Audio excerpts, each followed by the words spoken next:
सभी किसान भाइयों का और डेयरी फार्मर्स का एक बार फिर स्वागत है हमारे YouTube चैनल मान फार्म्स पे। तो फ्रेंड्स, आज के वीडियो में हम पूरी डिटेल्स देखेंगे एसएजी का जो डेनमार्क इंपोर्टेड जर्सी बुल है 40-138। और क्योंकि इसकी जो गायें हैं वो दो हमारे पास भी हैं जो थर्ड लैक्टेशन में भी जा चुकी हैं, तो उसके साथ हम कंपेयर करेंगे कि क्या ये जो डाटा है जो कंपनी ने दे रखा है वो जो फील्ड पे एक्चुअल रिज़ल्ट आते हैं उसके साथ मैच होता है कि नहीं होता है।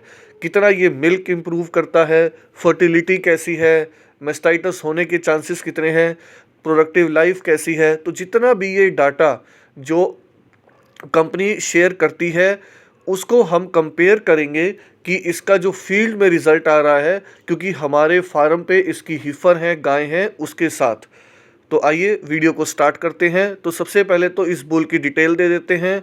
बुल का नाम है मिग, नंबर है JY40-138 और ये डेनमार्क का इंपोर्टेड बुल है। डेट ऑफ बर्थ है 27 नवंबर 2014।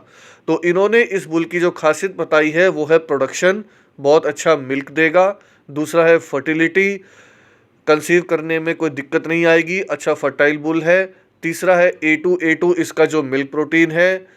चौथा, इसके हेल्थ पैरामीटर्स भी जो कि हैं बहुत अच्छे हैं। और डेनमार्क का ये इंपोर्टेड बुल है। तो ये इन्होंने एक इसका बेसिक आइडिया दिया है कि इस बुल के अंदर आपको क्या क्या मिलेगा। इसके बाद इसकी पेडिग्री देख लेते हैं। पेडिग्री है VJ लिंक, DJ जेसन और DJ फारगास। सायर इसका जो फादर है, पिता है, वो है VJ लिंक और डैम इसकी मदर माँ, वो नंबर इन्होंने दे रखा है 0199030432। मैटरनल ग्रैंड सायर जो इसका नाना है वो है DJ जेसन और मैटरनल ग्रैंड डैम इसकी नानी है, उसका भी नंबर है। और मैटरनल ग्रैंड डैम सायर जो इसका पड़ नाना है वो है DJ फारगास। तो ये आपको ब्लड लाइन देखनी पड़ती है ताकि आप अपने फार्म पे इन ब्रीडिंग को बचा सकें।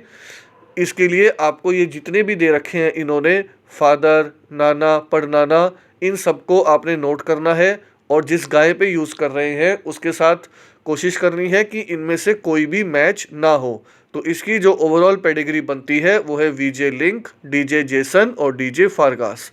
इसके बाद इसके प्रोडक्शन डाटा की बात कर लेते हैं। तो इसका जो डैम का बेस्ट लैक्टेशन मिल्क रिकॉर्ड है वो है 10,677 kilo with fat 5.26% and protein 4.15%। तो यहीं पर अब इसका हम CDCB डाटा अगर देखेंगे 2021 का, जिसमें A2 मिल्क इसका प्रोटीन है, तो मिल्क बहुत अच्छा इंप्रूव कर रहा है, प्लस 998 किलो।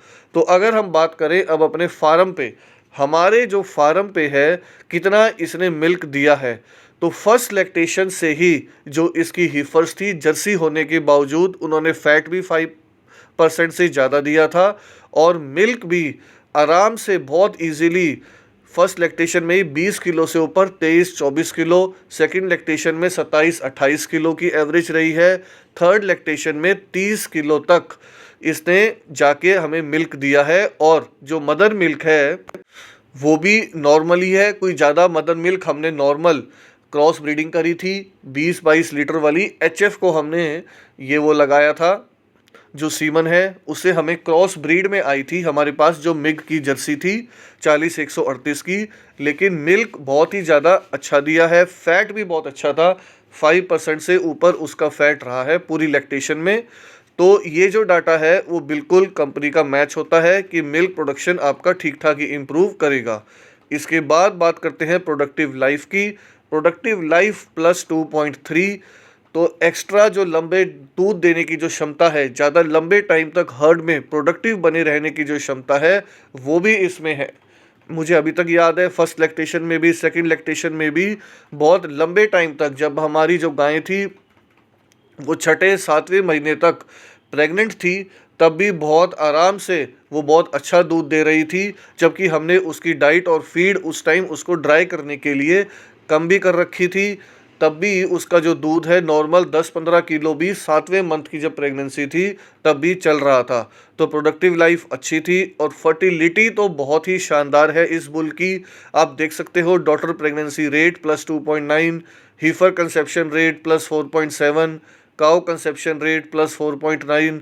तो फर्टिलिटी में तो हर साल वो नॉर्मली कंसीव करती है।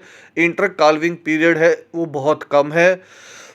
तो फर्टिलिटी में बिल्कुल कोई समस्या नहीं है, बहुत इजीली कंसर्व करती है। और सोमेटिक सेल स्कोर है 2.86। अच्छा, अगर आप साफ सुथरा दाना और चारा उनको दे रहे हैं तो मेस्टाइटिस होने की चांसेस भी बहुत ही कम है। उसको मेरे को बिल्कुल याद भी नहीं है कि लास्ट टाइम उन गायों को कब मेस्टाइटिस हुआ था। तो ये जो इसका डाटा है बिल्कुल फील्ड के साथ मैच कर रहा है। प्रोडक्टिव लाइफ भी उन्होंने लंबी दी है। डॉटर प्रेगनेंसी रेट और जो कंसेप्शन रेट है वो भी बहुत ज़्यादा अच्छी थी। और जो मेस्टाइटिस है वो भी बहुत रेयर या बिल्कुल ही नहीं हुआ है। थोड़ा बहुत अगर हो सकता है तो जो मानसून का महीना है उसमें जो थोड़े बहुत बैक्टीरिया वायरस बढ़ते हैं, हल्की फुल्की परेशानी को छोड़ के पूरे साल बिल्कुल कोई ज़्यादा ऐसी समस्या किसी भी एनिमल ने इस सीमन के नहीं की है। इसके बाद इसका आगे का डाटा देखते हैं, जिसके अंदर आपका स्टेचर है, उसका अडर स्कोर है, फीट लेग स्कोर है। तो सबसे पहले बात कर लेते हैं उसके अडर स्कोर की। तो अडर स्कोर जो है वो सारा का सारा बिल्कुल माइनस में है।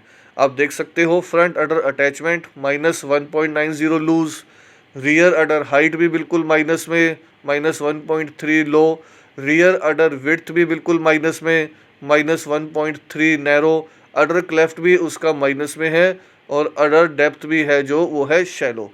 तो जितने भी अडर के इसके पैरामीटर्स हैं वो सभी के सभी माइनस में हैं।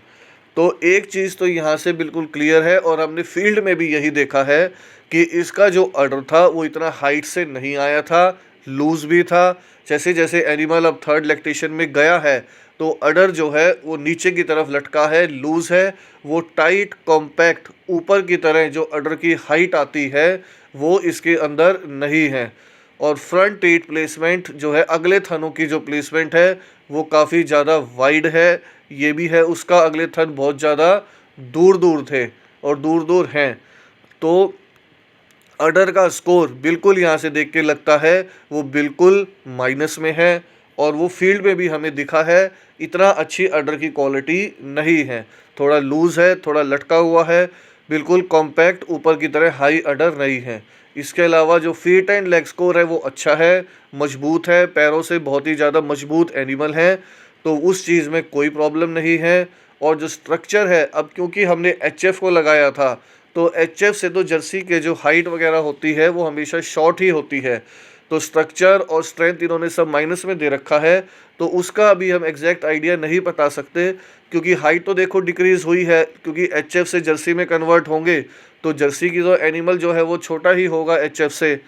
तो वो चीज़ तो वैसे भी नेचुरली ही हो गई है हमारी। तो इस चीज़ का इतने अच्छे से आइडिया नहीं लग सकता। लेकिन वैसे उसका स्ट्रक्चर अगर जर्सी एनिमल के हिसाब से देखें तो ठीक ठाक है, ना ज़्यादा छोटा है ना बड़ा है। अडर स्कोर लेकिन उसका माइनस में है। फर्टिलिटी बहुत अच्छी है, प्रोडक्टिव लाइफ भी बहुत अच्छी है और मिल्क इंक्रीज़ करने की कैपेसिटी भी उसकी बहुत ही ज़्यादा अच्छी है। तो सभी फ्रेंड्स का वीडियो देखने के लिए बहुत बहुत धन्यवाद।